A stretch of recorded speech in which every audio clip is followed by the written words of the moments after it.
An update on the ongoing case between former Slipknot percussionist Chris Fehn and his former bandmates in the band, plus Five Finger Death Punch guitarist Zoltan Bathory on the implications of the coronavirus pandemic, plus Lzzy Hale from Halestorm speaks out on the election. We got a lot to get to today. Stick with us.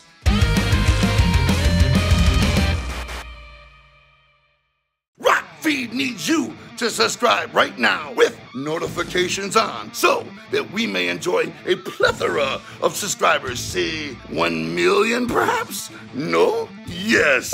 You heard the man. Hit that subscribe button with notifications on now. All right, before we get to this update on the Slipknot lawsuit, it's a pretty significant update on the case and what we could expect going forward.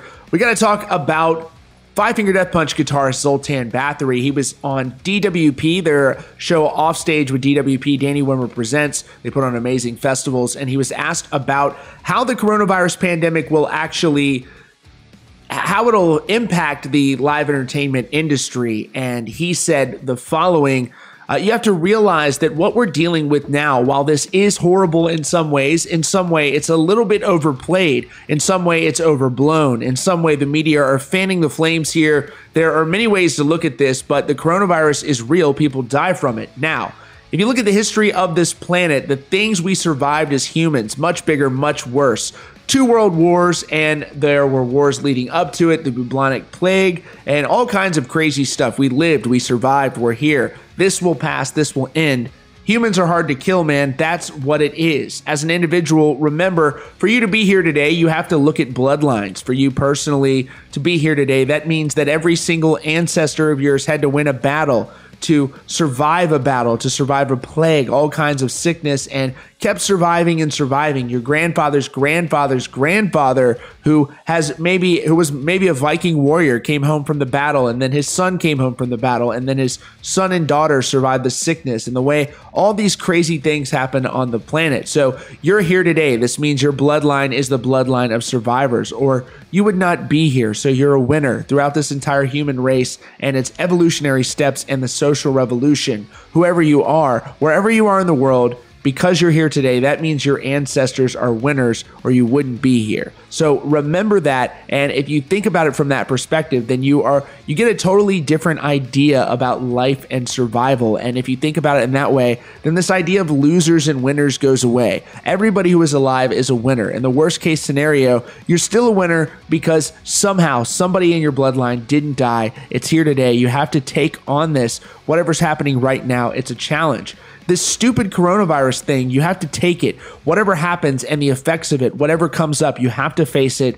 And with that attitude, I'm going to beat whatever comes to me. If it's the virus, then you beat that. If it's the circumstance that it created, the economic circumstance, the effects, the ripple effect, like we can't tour right now. So many people in that circumstance of the touring world. All of the people who work in the entertainment are out of jobs for a long time. I'm going to take some time, but like I said, a lot of bad things happen in the world, and you're here. You somehow survived, and you have to regain that confidence. The reason I'm talking about that aspect is I see how the whole thing affects most people psychologically. It's breaking them down, and as I see when I'm talking to the people, I've noticed that this will have to be addressed in the economic fallout is one thing, but that will create a ripple effect psychologically, and I started to see that. He's definitely right. There is an isolation aspect to it that has a great impact on people as well.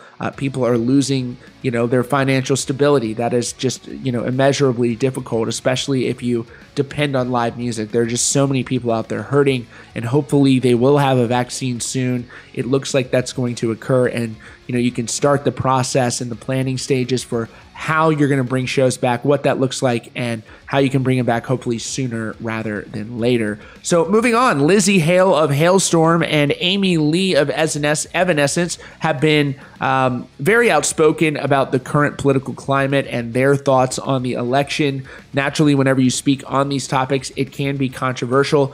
Here is what Lzzy Hale shared about this election and her viewpoints on it. She wrote the following on her Twitter account: "I'm not voting for blue over red. I'm not voting for my team over your team. This is not a Republican versus Democrat election. This is a good versus evil election. I'm not voting for, I'm voting against. I'm voting against hatred. I'm voting against name calling. I'm voting against fear mongering. I'm voting against racism.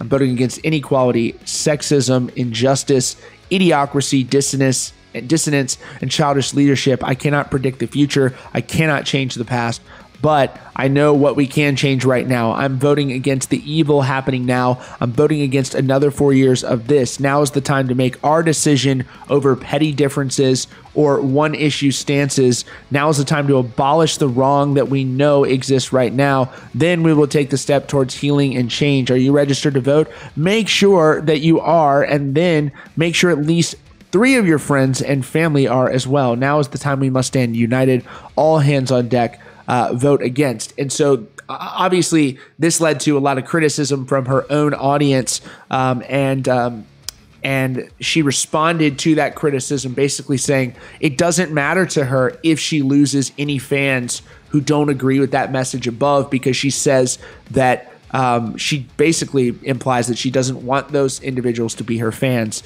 She says, to everyone worried about me losing followers, don't. My heart, soul, and music will be fine. I can live without the likes and the approval of those who think that hate and inequality should rule the world. Can you? My life is mine.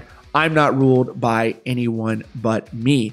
So obviously she really doesn't seem to mind at all who supports her band as long as they agree with her statements above. And it is a difficult tightrope for musicians to walk, where if they want to, any musician who expresses their political viewpoint is going to be met with criticism. And so it's like a calculated decision that you have to make when you decide to speak out on those issues. And so you either say, I don't want these people to support me as fans, as she seems to be saying here, or you say, I want to welcome all listeners. You don't have to agree with me, and we can be different and we can have viewpoints. She clearly doesn't see it that way, and it'll be interesting to see how that kind of plays out in the rock space, because that is where she is. Obviously, that's her audience, and I'm sure there are a significant number of people who would disagree with her statements there. Amy Lee, she retweeted the message and showed support to her. She says, courageous warrior sister, I stand behind you 100%. This is a fight for freedom. Vote for your life.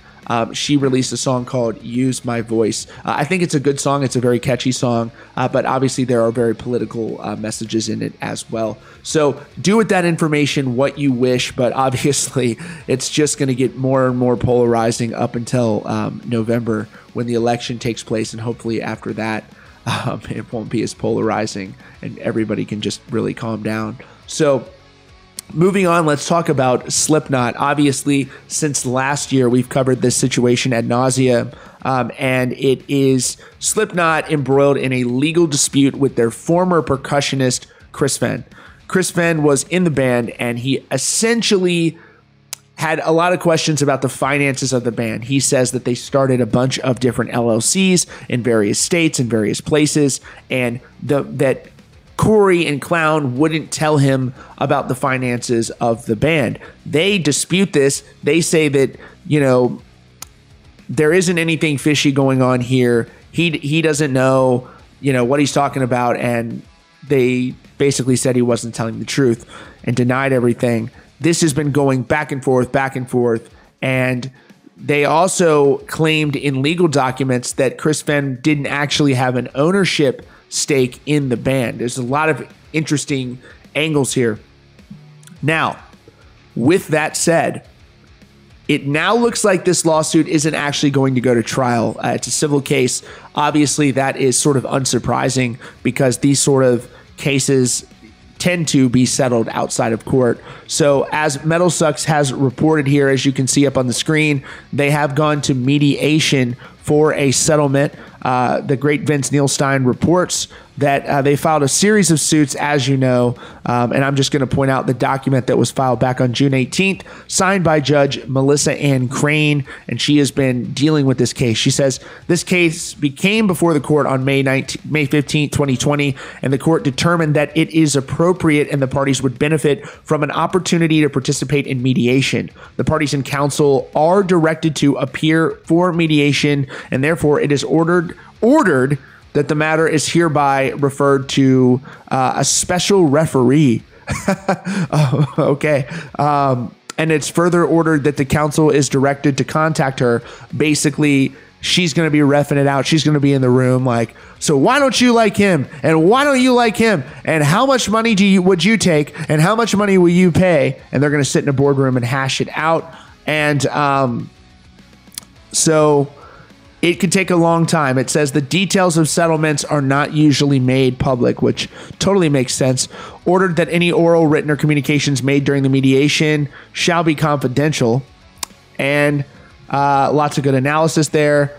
And basically, this is going to be mediated in private. They have a teleconference coming up on October 29th. And this is a particular interest because you have a real possibility where there's a lot of questions that need to be answered. And one of the questions that has to be answered is, does Chris Fehn actually have an ownership stake in the band Slipknot? He contests that he does. He contests that he wasn't a hired gun. He wasn't a hired contractor, that he was actually, a founder of this group, so to speak. They feel strongly that he's not. And it seems like that they are claiming that really Corey and Clown are the ones who have the ownership in the band. I don't know the answers to this. It's not my place to speculate about whether that's true or not.